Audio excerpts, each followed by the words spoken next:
Hello বন্ধুরা, সবাই কেমন আছেন? আশা করি খুব ভালো আছেন। আমি অনুরাধা, আমার একটা ছোট্ট ভিডিওতে আপনাদের সবাইকে স্বাগত। আজ অনেক দিন পর ছেলের স্কুল খুলল, তাই সকালে সেই একই ডেলি রুটিন। সকালে উঠেই তাড়াতাড়ি করে রান্না করে ছেলেকে রেডি করে স্কুলে পাঠানো। তাই এত কাজের ফাঁকে এই গাছটাতে জল দিতে একটু ভুলে গেছিলাম। ছেলেকে স্কুলে পাঠিয়ে তারপর আমি গাছগুলোতে জল দিয়ে আবার রান্নাঘরে চলে এলাম। এই ফাঁকে দেখি আমাদের যে ছোট্ট কালুবাবু, উনি গাছে উঠে বসে আছেন। ওনাকে নিশ্চয়ই কেউ তাড়া করেছিল বা কী জানি, ওকে অনেক ডাকতে ও তারপর গাছ থেকে নেমে এলো। আজকে আর তোমাদের সঙ্গে রান্নার ভিডিও শেয়ার করছি না, কারণ সেরকম কিছুই রান্না আজকে আমি করিনি।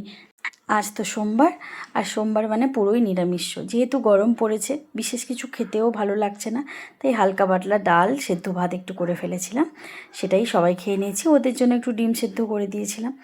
আজ দুপুরে আমিও একটু খেয়ে তাড়াতাড়ি রেস্ট নিয়ে নিয়েছিলাম, কারণ বিকেলে ক্লাস ছিল, আর খেয়ে সঙ্গে সঙ্গে ক্লাসে যেতে ভালো লাগবে না।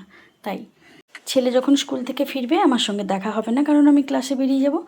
তাই ও স্কুল থেকে এলেই খেতে খুঁজবে কিছু একটা, তাই ওর জন্য রুটি আর সুজি করে রেখে দিয়ে গেছিলাম। যেহেতু সোমবার, আমি অন্য কিছু আর করিনি। আজ দুপুরে জানো তো, খুব সুন্দর বাতাস বইছিল বাইরেটা। ইচ্ছে হলো একটু চেয়ার নিয়ে বসি, আর এত সুন্দর বাতাসটা লাগছিল, তোমাদের সত্যি বলে বোঝাতে পারবো না, ভীষণ ভালো লাগছিল। এখন আসি, জানো তো, পরের ভিডিওতে দেখা হচ্ছে আমার জীবনের নতুন কোনো গল্প নিয়ে। সবাই ভালো থেকো, সুস্থ থেকো, টাটা।